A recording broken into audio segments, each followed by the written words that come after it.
So good evening, everyone, and welcome to another session of the House Committee on Finance. I'd like to welcome all of you here. It's great to be here in person. Tonight, we're going to be considering House Bill 6122. Before we get started, Mr. Clerk, would you please call the roll to establish a quorum, please? Chairman Abney. Present. Vice Chair Slater. Present. Vice Chair Mazakowski. Present. Representative Amore. Present. Representative Baginski. Present. Representative Barrows. Representative Diaz. Here. Representative Edwards. Present. Representative Hull. Present. Representative Nadone. Present. Representative O'Brien. Representative Quattrucci. Present. Representative Ruggiero. Here. Representative Tabone. Here. Representative Ella Wilkinson. Present. Leader Flippy. Present. We have a quorum. Thank you very much. I appreciate that. Before we get started, I've just got maybe a minute worth of remarks to make.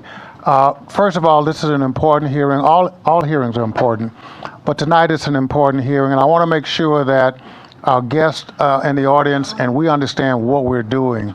The budget is one big document, but it is a big bill, and when we consider a document or a bill, that's precisely what we're doing. We're not debating the bill, we're simply considering the bill, whether or not to send it to the floor, or in this case, to rest on the desk for several days before we actually go to the floor to vote on the bill. I've heard so many times people think we're passing the budget tonight. I want to make sure that you understand and we understand that what we're doing is, A, we're going to get a briefing on the final, bills that we've worked on for a while, and thank you for that. Then what we will do is Sharon will answer any questions that you have about that. Once we've exhausted the question that you're asking her, we will then vote on it as a whole to determine whether we send it to the floor or not. So that's the flow of information.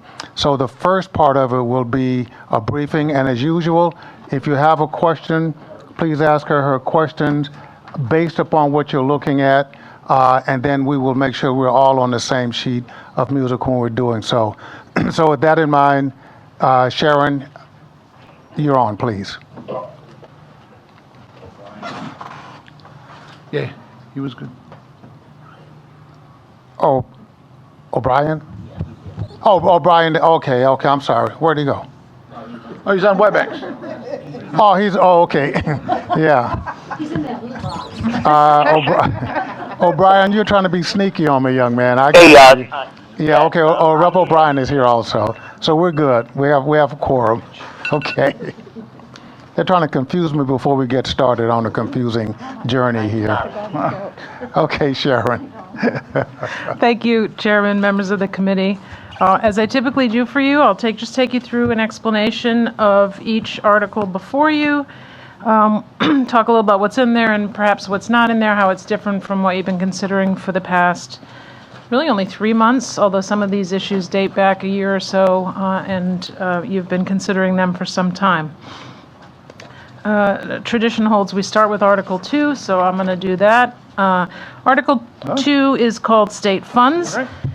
This is the article that has any number of adjustments that deal with things like restricted receipts, how the state handles appropriations, and so contained in this article is the authority to create any number of restricted receipt accounts. This is pretty consistent with what you see every year. You may recall the governor had proposed authorizing the administration a little more authority to create restricted accounts in situations.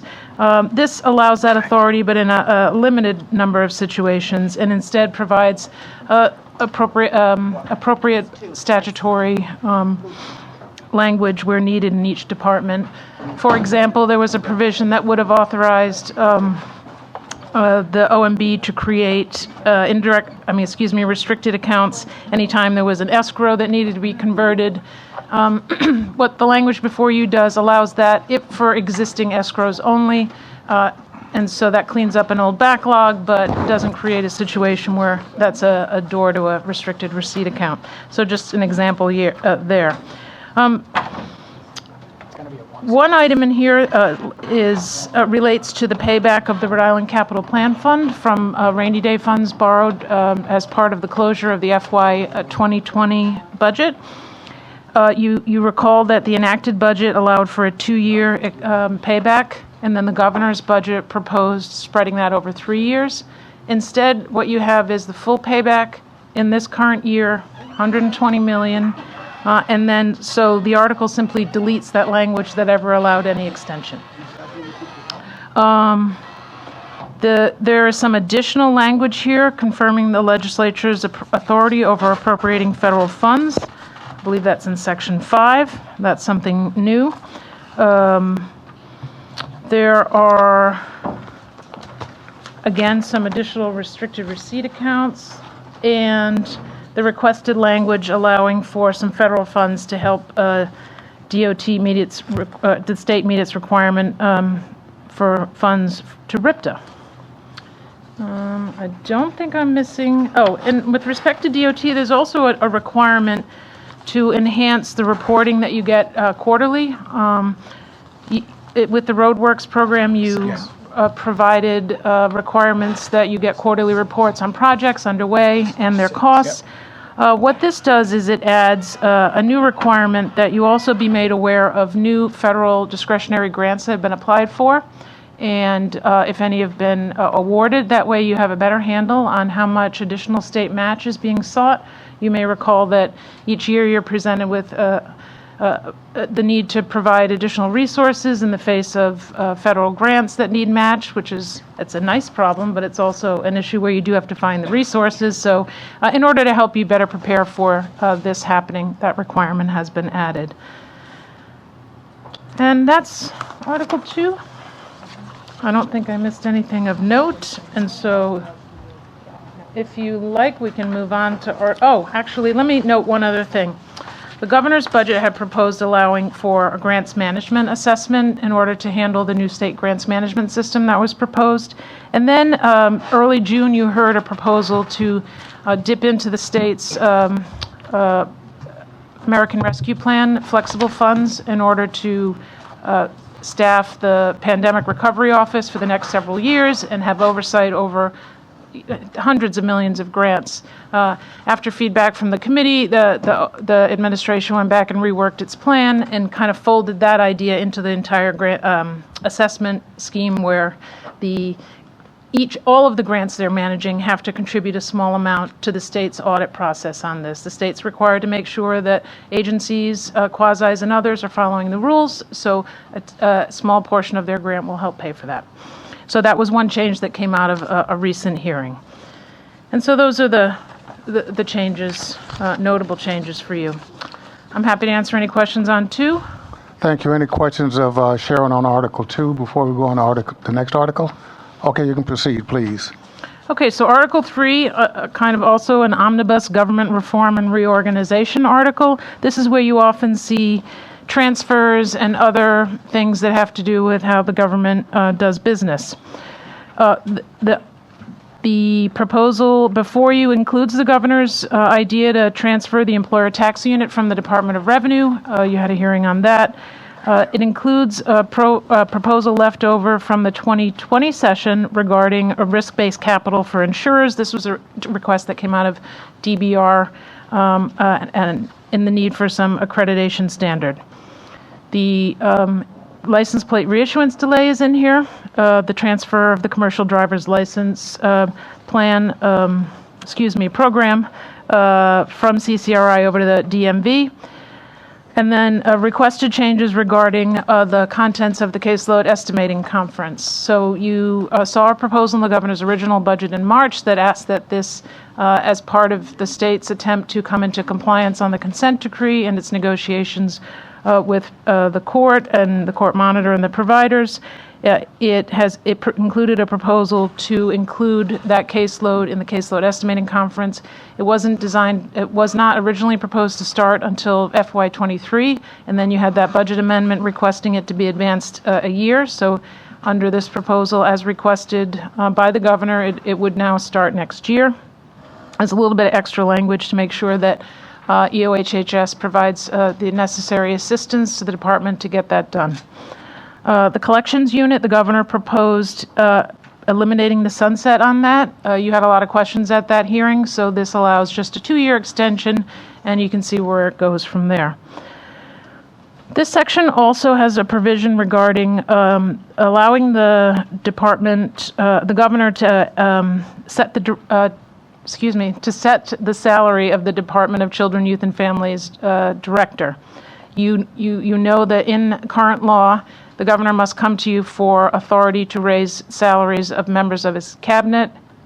So this allows an exception for just this year to let the governor go out and set another salary and assist in finding a director, and also provides for the ability to enter into a 3-year contract for the position.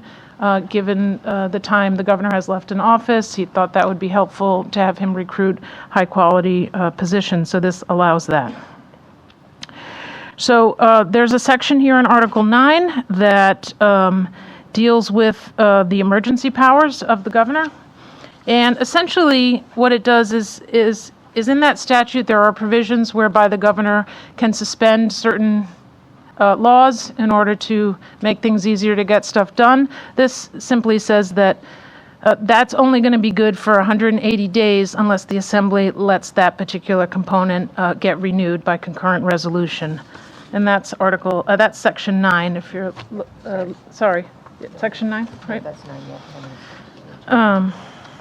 And then there's also, this came out of the recent hearing on state leases, which is its own article, but there's a reporting requirement here on making sure the Department of Administration is making available to you on a regular basis a good inventory of what's out there in terms of lease space and all the things you might need to know as you make future decisions on that.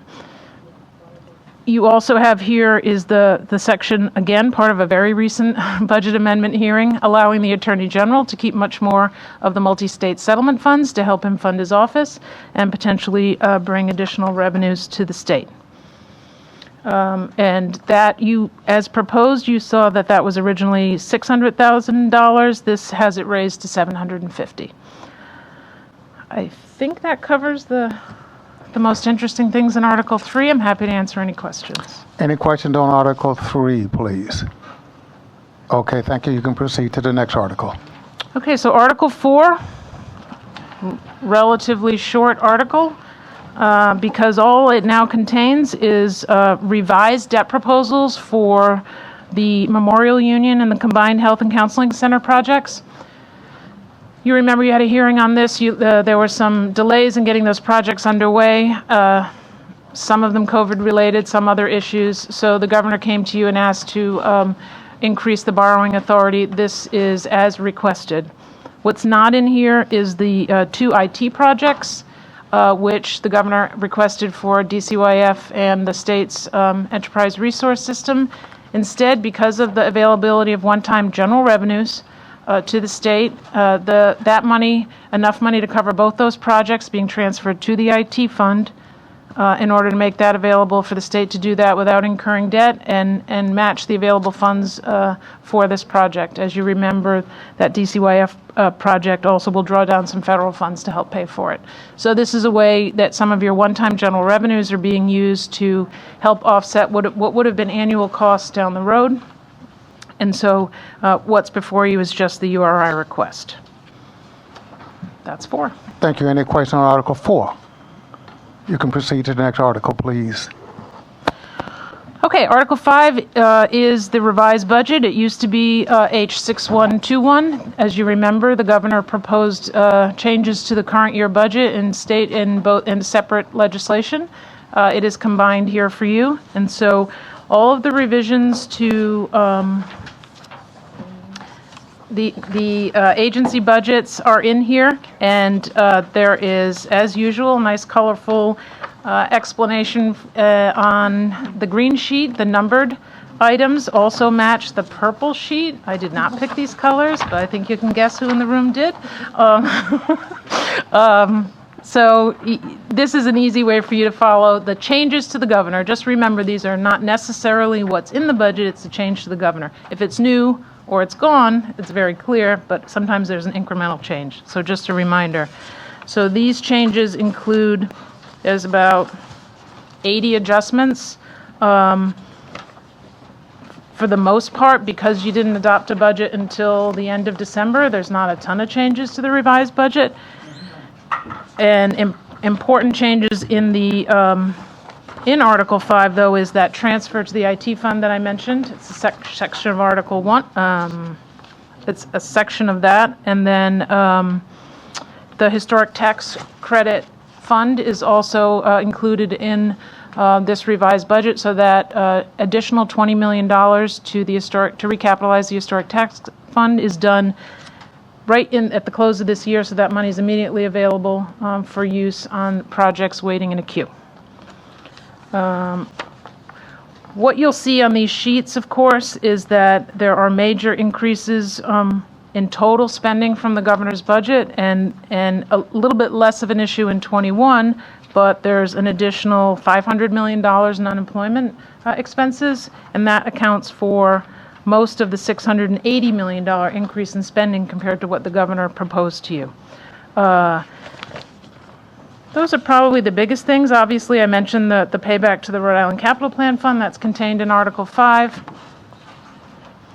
And, so those are the biggest changes. I'm happy to answer questions on 5. Any question on Article 5, please? You can proceed to Article 6. Okay.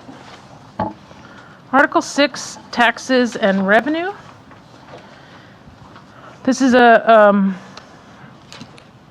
there were a number of fees the governor proposed in his original budget. This contains some of them, and we'll go over those. The revisions to how contractors licensing and registrations board is done are in here. The broker-dealer representative fee increase is in here.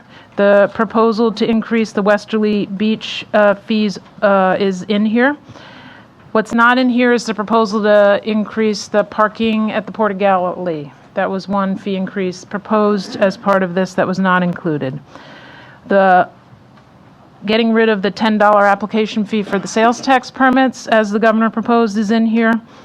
Coastal Resource Management fees and fine changes in here. Notably, what's not in here is any change in the legal standard of review, also an item that came up in committee, and the governor actually submitted a budget amendment rescinding that proposal as well. Some other bigger issues are the change to the hospital license fee. I say bigger because in the governor's proposal, there had been a change of 5% to 6% in the current year. That is not in this budget. That was about a $30 million item in the current year for the hospitals. There is a change on there is a hospital license fee set for fiscal 22 that is lower than the governor proposed, and it yields about half of the increased funding that the governor had been seeking. It is roughly about a 5.7% license fee, but it also, when combined with some other things the hospitals requested be included, allows them to draw down federal funds, so the state is able to get the same amount of money that would be yielded with about a 5.5 on the same basis as the governor. So it's about halfway between what the governor wanted and what the hospitals would have preferred, and what would have been collected at 5%. I think that's the best way to say that. As everyone knows here, the hospital financing is relatively complicated, but it's not what the governor had, and it gets about half the money. Some other items, there is additional funding for both Tiverton and Lincoln. Right now, they get $100,000 from the sports betting proceeds. They would get $200,000 under this annually. And there's also a fix to the situation with the minimum share of proceeds that's been guaranteed to Tiverton. You may remember that in agreeing to take on a casino, the town of Tiverton wanted and was granted a minimum $3 million take. This was only the case if the casinos were open for a full fiscal year. Because of 2020 pandemic, that did not happen. The 2021 had a very slight break in action, 3 weeks, and that would have cost the town of Tiverton about $1.4 million. I forget which one, but either way, this fixes that and establishes a plan for go forward so that one day doesn't cause the entire minimum to be upended. The last item here is one that's been discussed extensively, but it's the Paycheck Protection Program changes, decoupling from the feds on whether or not forgiven loans are subject to state taxation. And the governor had proposed that loan amounts above $150,000 be exempt. The proposal before you has loan amounts above $250,000. That reduces the number of forgiven loan recipients that would be even subject to any sort of state taxation in consideration of their income. That is 6. Thank you. I think that Floor Leader Edwards may have to recuse himself from this vote because of the Tiverton windfall. Okay. Thank you. Any questions? You can proceed to Article 7, please. Article 7 is is actually a combination of what was proposed in Article 7 and what was proposed in Article 10, which was the modernization of fishing, highly supported by the industry and in committee. I'd say the only major differences from the governor's proposal is the exclusion of the commercial feed fee that had been raised as an issue, and it also excludes right now, bag limits have to be reset every year. There had been a proposal to get rid of that provision that you couldn't set them for more than a year, and that's just about the only thing that was not in the governor's proposal in Article 7 and 10. And if I missed anything, I don't think I did. No, I think that's good. Okay, happy thank to you. answer Any questions questions for on her on that 7. article? Keep proceeding, please. All right. I'm on 8, and 8 is the PUC article, unchanged from the governor's proposal, and this has to do with reporting requirements on emergency response, allowing for penalties. You had this hearing, and this is actually a bill that the governor himself had requested when he was lieutenant governor, and you had a separate bill on this as well. That's Article 8. Okay, thank you. Any questions on Article 8? Article 9, please. Article 9 is the economic development article. It extends sunsets on nearly all of the economic development programs, another 18 months, as the governor had recommended. The only one that's not extended is the industry cluster grants, which hasn't been as active as the other programs. The article contains the governor's request on engineer licensure, and you remember that this is essentially a pathway to have more people qualify to be engineers depending on their schooling. Something new to Article 9 is allowing for the current municipal infrastructure program to be moved over to the infrastructure bank and revise that program so that it can work a little bit differently. There's no appropriation for it anywhere in this budget, but it does empower the infrastructure bank to get started on this program. There is something new in Article 9 allowing for a 1-year increase in the motion picture tax credit from 20 to 10 million. That's calendar year 22. This one's done on a calendar year / tax year basis. And there's also a provision extending the historic preservation tax credit 1 extra year. As I mentioned, that's being recapitalized with $20 million and was about to sunset. I think I got everything on 9. There's no expansion in here. I guess I can talk about a couple things that aren't in here. There's no expansion of rebuild. There's no expansion of the Wavemaker Fellowship. And there's the governor had proposed a number of changes to the Small Business Development Loan Fund. That is not in here, so current law prevails on that. Okay. Okay, any questions on Article 9 for her? Sorry. Thank Okay, Article 10. Article 10 is what we're calling an education article, which was not in the governor's budget, an article dealing with education statutes. So Liza's keeping me straight over here. Keep flipping the page. So a couple of things. One smaller issue, but there was a bill to provide free advanced placement tests, those that are provided by the College Board, to students in poverty. The budget includes about $400,000 in order to pay for those. That had not been in the governor's budget, but it was a standalone bill. You might remember hearing it in committee. And Representative Amore sponsored that bill. There's also a provision regarding local agencies reporting of accounting data. So a little boring piece about education aid is everyone has to report their accounting data. It hasn't been used as robustly recently as it has in the past. So this provision really requires a little more work on the part of the department to use that and to link that with requirements to provide education on the basic education plan. It really is a provision to make sure that you have all the data you need in order to make certain decisions going forward on what districts are spending. There's in Article 1, there's money for some staff to help in this effort. Okay, and on to the funding formula, which are the bigger items. Everybody's familiar with the fact that student enrollment is down because of the pandemic, and also poverty counts are off because of the way in which they're collected.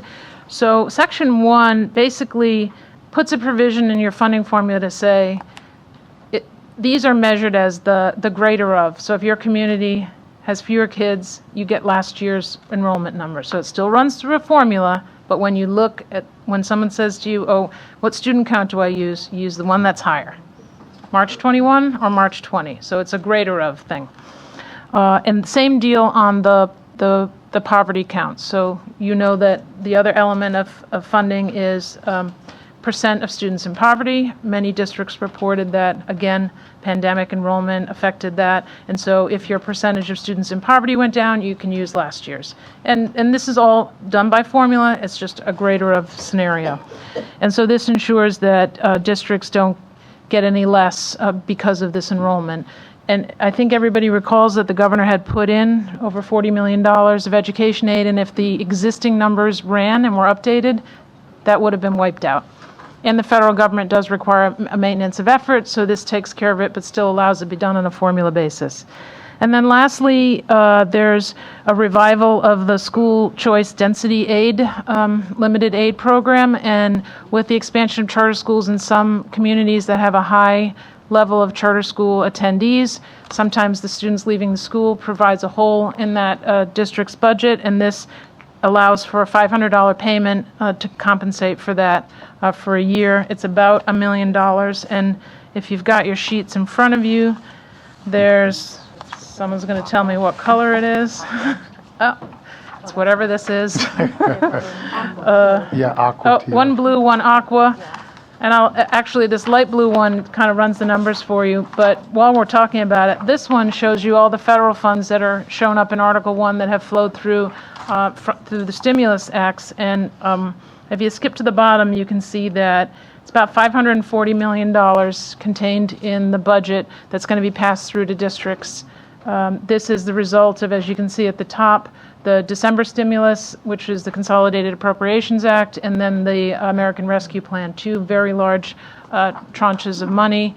Those are programmed into Article 1 so they can be released out to the districts, and it helps answer some of the questions that people have, and that why is the budget so much higher than it was before, that there's a lot of money flowing through.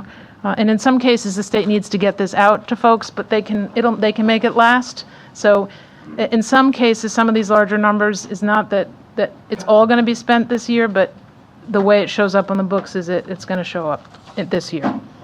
So that's Article 10. Any question on Article 10, please?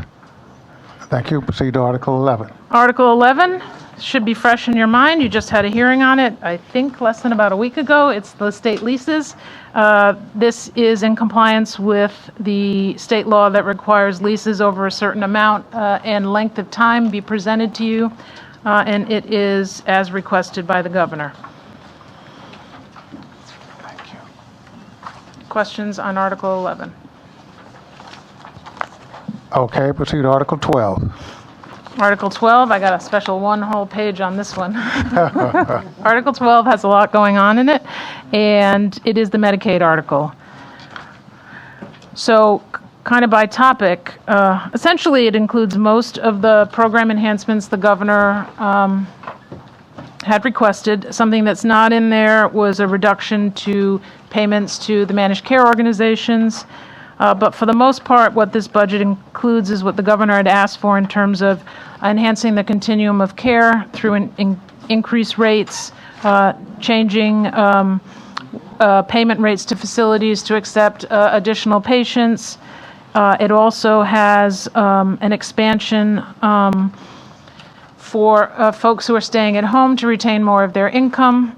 And there's one thing that was not in the governor's budget but was a standalone bill, expands the income, adds a population of adults who are younger than 64 and have dementia is added to this. And that program actually is also, the overall program is being expanded from 200 to 50% of the 200% to 250% of the poverty level as the governor had proposed. I mentioned the hospital when I discussed the license fee. I mentioned the hospital issue, and one of the items that had been in the governor's budget had to do with employer requirements relative to right share. And so this is something I think the committee struggled with, how to balance the need to ensure folks who are eligible for right share take advantage, and that businesses are not overly burdened with reporting requirements. So this takes another step in that direction, requiring that the EOHHS begin to certify the plans and make those available to us of the highest, the employers with the highest number of employees. So beginning with employers with 300 employees or more, and then next with employers with 100 employees or more. So the largest employers in the state, we have a much more robust database of whose plans actually meet the standard, so that when someone comes to apply for benefits, they'll know right away if that plan is one that should drive them to the right share program. So I won't go over all the rate increases that were designed, again, to enhance the options for staying at home and reducing those in home and those in institutional settings, and instead allowing them to stay at home. I think that's the governor's proposal on doula benefits, of course, is in there. Trying to think of a number of expansions of the community health workers. So essentially those expansions the governor proposed. One difference is that the governor's budget proposed assuming savings for some of these initiatives, and that was one thing the committee had questioned, whether or not those savings were going to be materialized in that first year. So the budget doesn't assume as much savings on those as the governor had proposed. This makes sure that you have a chance to evaluate whether those savings are real, and you're not find yourself adding money back if something did not come to fruition. Article 12 also folds in the uncompensated care article that had been Article 14. I think that's it. Okay, any question on Article 12 for Sharon, please? Okay, proceed, please. All right, Article 13. It's another a number of issues in here. It's the governor's package on criminal justice reform relative to the Department of Corrections. So it has, as the governor's proposals relative to enhancing good time on probation, parole, reducing incidents of people going back to incarceration in the case of a technical violation, medical and geriatric parole, I'd say there's two changes from the governor's proposal. One has to do with youthful offenders, where the governor had proposed that those who had been convicted of a crime committed before the age of 22 be allowed a parole review in 10 years, even if that would not have naturally happened, and this changes it to 20. There was also a subsequent request from the governor to add some language regarding foster youth aging out in order to be compliant with some federal funds, and so that's been added. And then the other major section of Article 13 deals with two important programs, Rhode Island Works, and this contains all of the governor's proposals to expand coverage under that limited pilot program for college students, the solving the under 19 and still in school problem, allowing for folks who are starting to earn more to keep some of that before losing eligibility, and then a 30% benefit increase. That was not in the governor's proposal, but it was an idea proposed in a standalone bill. Not that amount, but that the idea of raising the overall benefit. The clothing, again, as proposed by the governor, and then some more. And then the last major piece of Article 13 is child care assistance. The governor had proposed some increased child care rates. This proposal does all of that and goes further on the rates. It also caps the co-pays that a family has to pay to 7% of income. It also memorializes the current emergency rates for the next 6 months to the extent the governor was planning to or wasn't going to extend the emergency rates. This does that in statute, so those are in place. And I think that's it for Article 13. Thank you. Any questions on Article 13? Yes, very brief, Mr. Chairman, I'm sorry. Is it a question or is it a statement? No, it's a question. A question, okay. Sharon, when you mentioned Thank you. When you mentioned that some inmate will qualify for parole after 10 years when they are under 21 years old, this is retroactive or is starting after we pass the budget? So, all right, so so it's not 10. The governor had proposed 10, so I want to just make sure that's clear. It does apply retroactively, so it's not for someone convicted after today. If you're serving now, it would apply to you. But does that answer your question? Later, we have. Okay, proceed, please. Okay. I'm sorry, we have another question from Chairwoman Ruggiero. Thank you, Chairman. It's a quick question. Regarding the Rhode Island Works program, Sharon, I heard you say a 30% benefit increase. Did you say the clothing allowance was also included? Yes, the governor's proposal, and that's to remove the school age requirement, the $100. Okay, thank you. Thank you, Chairman. Quite welcome. Okay, proceed, please. Article 14, formerly Article 16, is the housing article. So this has a portion of the governor's proposed change on the real estate conveyance tax. The governor had proposed applying a second tier for residential property price sales, the amount over $700,000.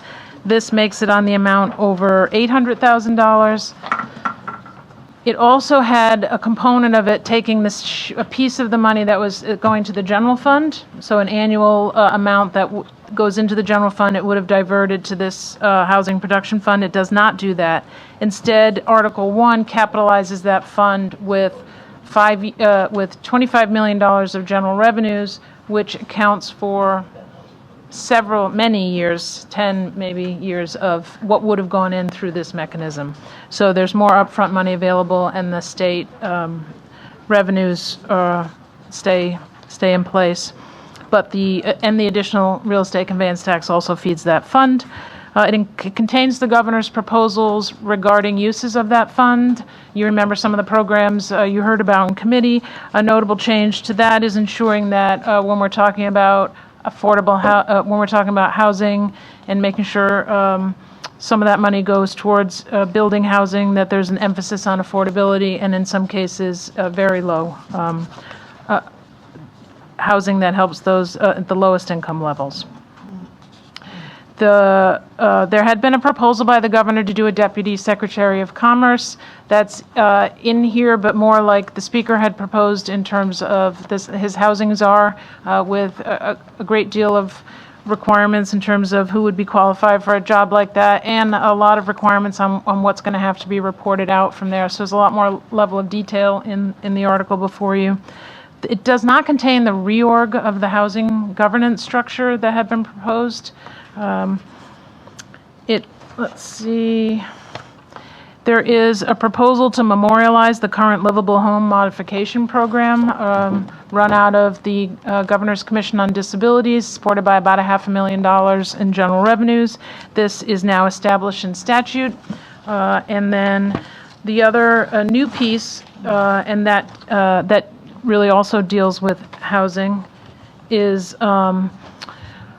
the Pay for Success program. This had been versions of this had been proposed by the previous administration. It was a standalone bill in this committee this year, and this is essentially that proposal, authorizing a 5-year pilot to deal with permanent supportive housing, cohort of 125 individuals to kind of see how much the state can save if it provides the right set of wraparound services. And this is the social impact bonds model you've heard.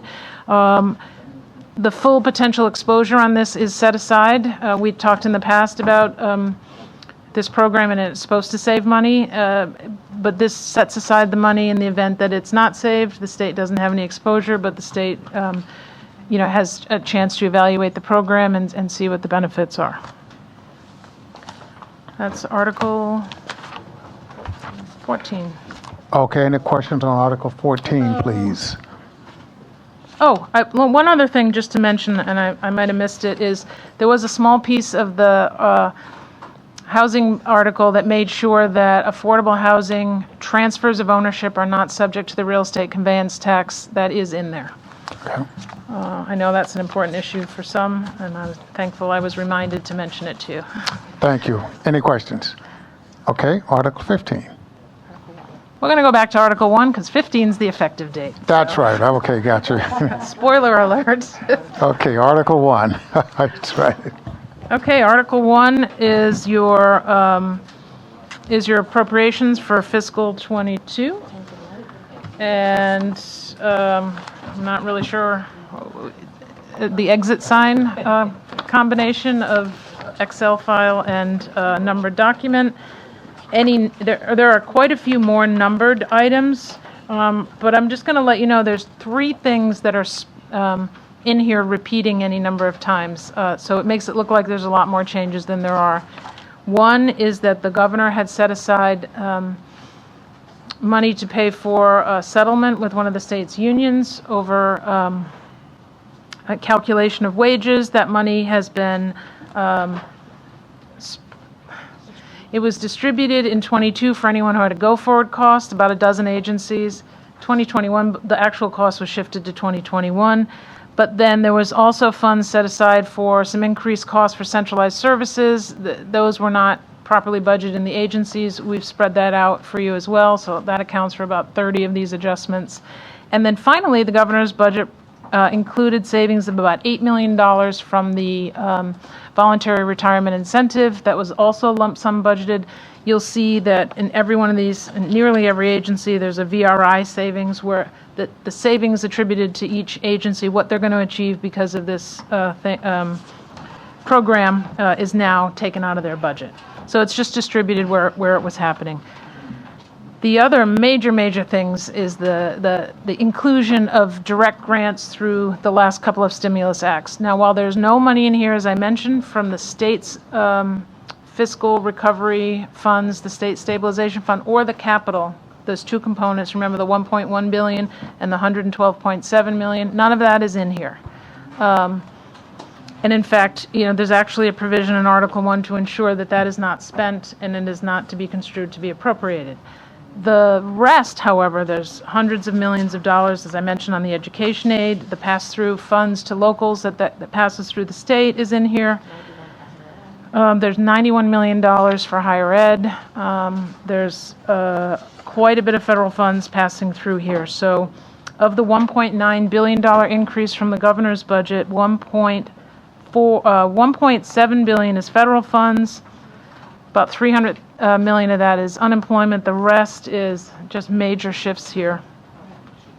The state did use some of its one-time, let me start over. You remember that the Medicaid match rate has been enhanced during the pandemic, and the governor's budget came over with the assumption that it would continue for 2 quarters of fiscal 22. Now, that is not quite official yet. It's every indication the Biden administration is going to extend it, but there is still a chance that sometime in August, the 60-day notice will come that this will end. So there is reserved in here the amount that the state would have to pay if that went away. So there's about $40 million set aside in case that happens, so that you're not underfunded if that does not happen as expected. Trying to think if there's any other things language-wise that are worth pointing out to you as well.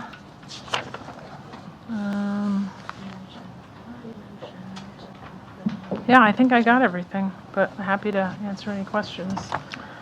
Okay, thank you. Any questions of Sharon or anything that we've had so far?